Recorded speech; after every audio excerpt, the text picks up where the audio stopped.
السلام علیکم۔ میں اپنے یوٹیوب چینل اردو سیکھیے نورین کے ساتھ میں آپ سب کو خوش آمدید کہتی ہوں۔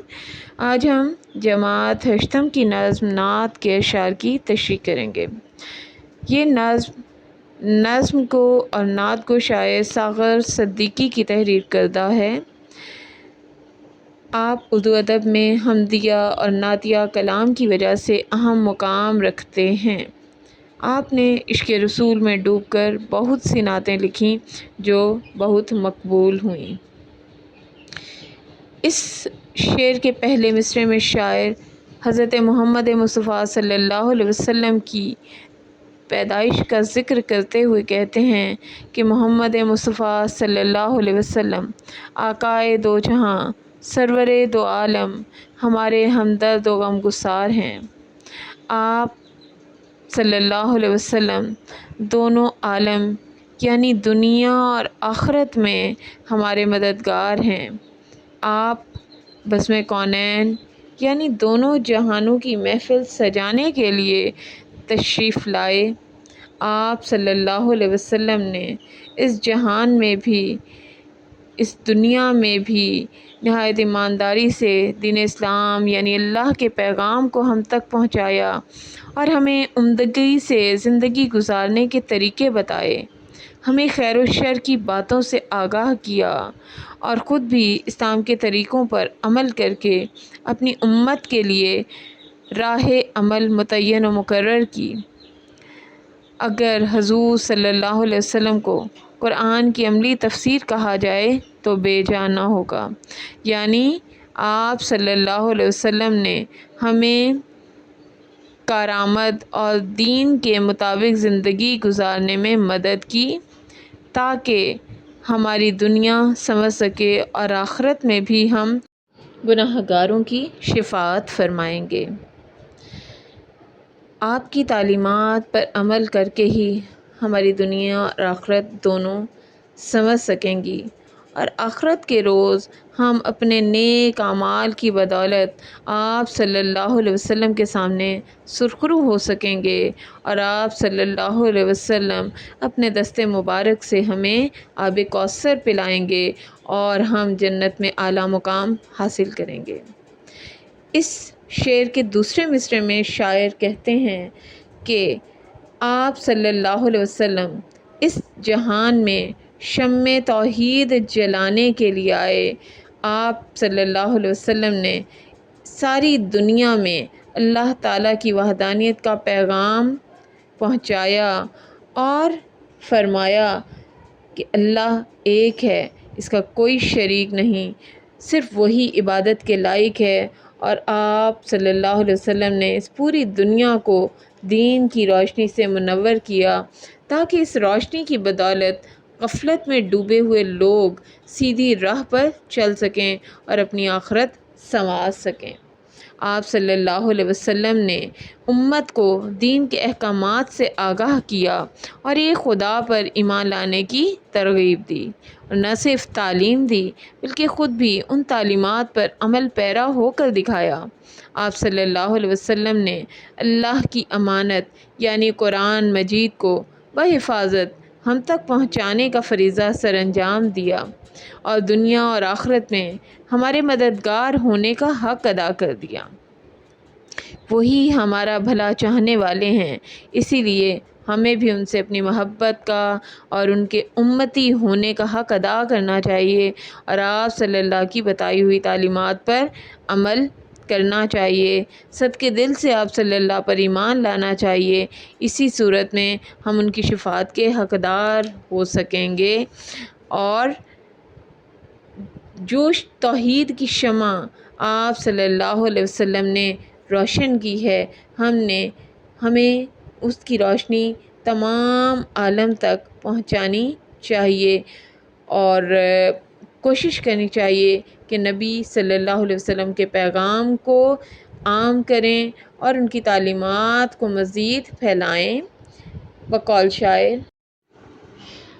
ان کی تعریف و ثنا پر نہیں انسان قادر، ان کے اوصاف کا اظہار کہاں ہوتا ہے۔ اب ہم آتے ہیں شعر نمبر 2 کی طرف۔ ایک پیغام جو ہر دل میں اجالا کر دے، ساری دنیا کو سنانے کے لیے آپ آئے۔ یہاں پر ایک پیغام یعنی اللہ کی وحدانیت کا پیغام جو حضور صلی اللہ علیہ وسلم دینے کے لیے اس دنیا میں تشریف لائے۔ آپ صلی اللہ علیہ وسلم نے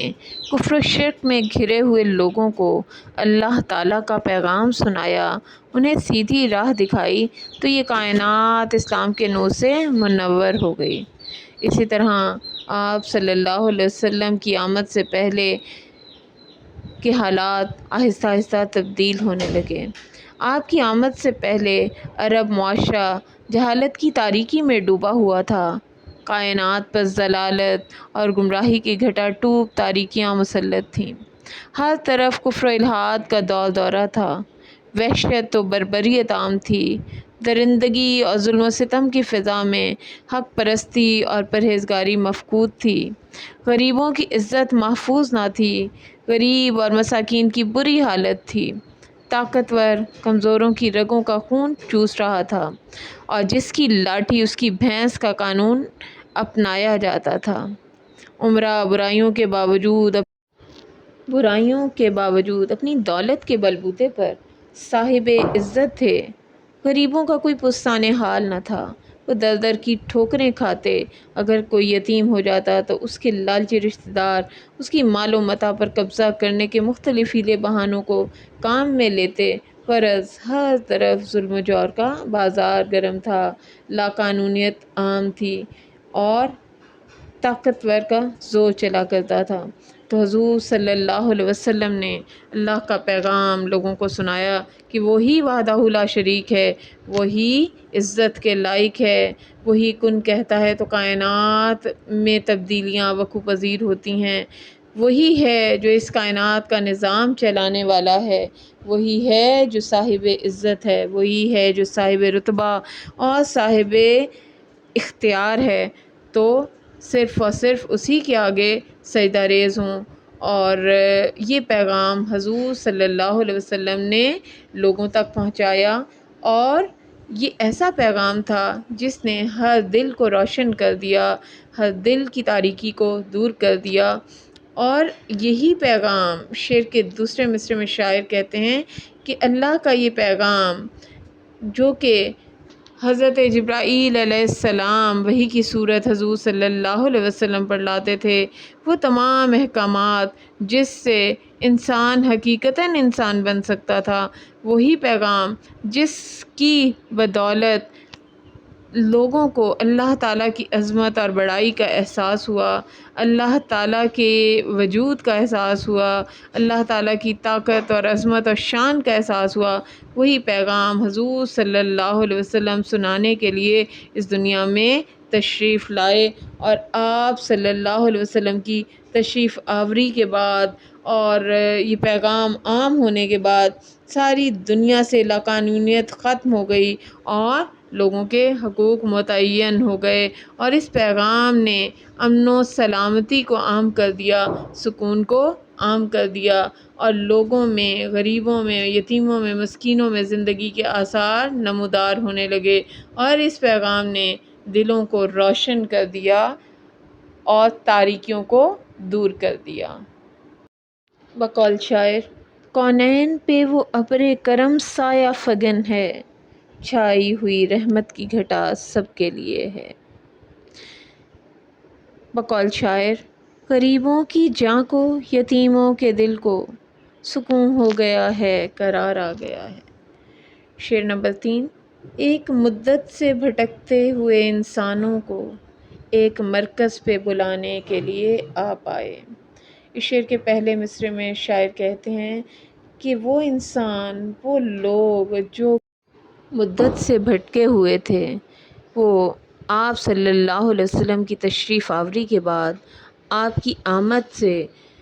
غریبوں کی زندگیوں میں سکون کے لمحات میسر آئے۔ آپ صلی اللہ علیہ وسلم نے اس دنیا میں آ کر امیر و غریبوں کے فرق کو مٹا دیا،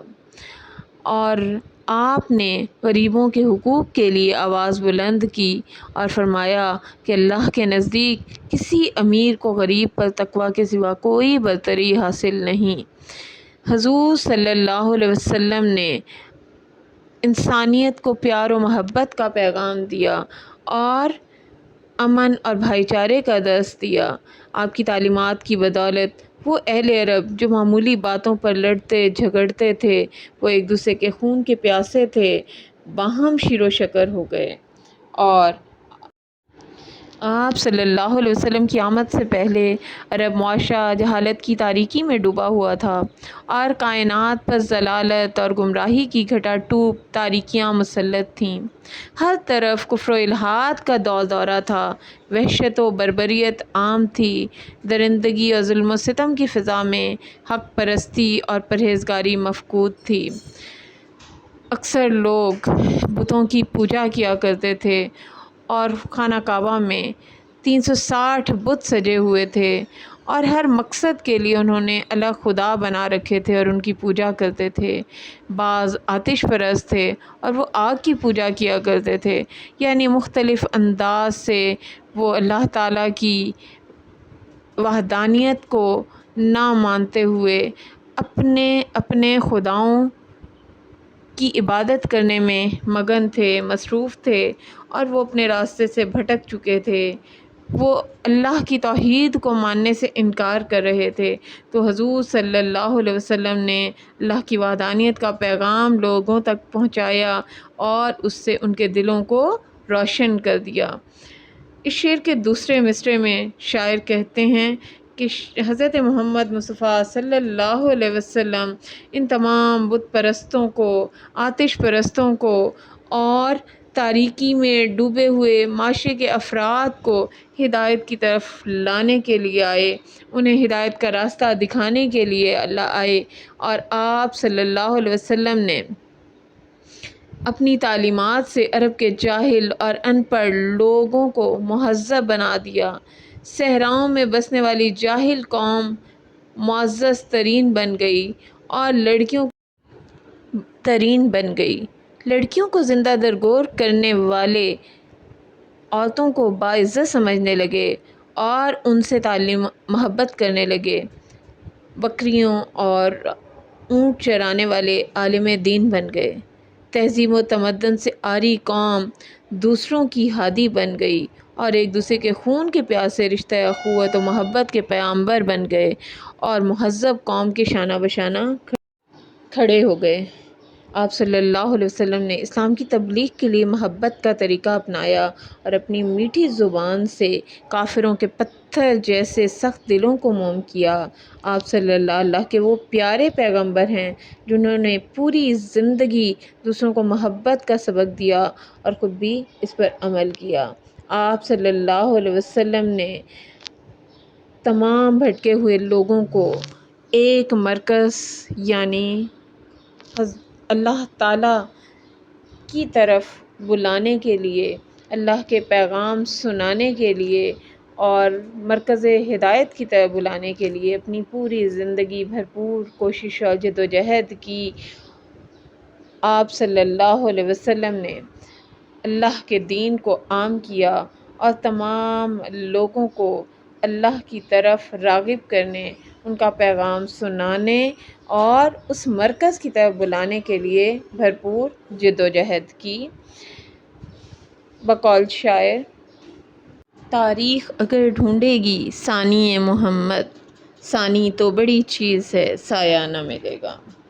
شکریہ، امید کرتی ہوں میری چھوٹی سی کاوش آپ سب کو بہت پسند آئی ہوگی اور اس طرح پڑھا کر ہم اپنے بچوں کے لیے، طلباء و طالبات کے لیے آسانیاں فراہم کر سکیں گے۔ شکریہ۔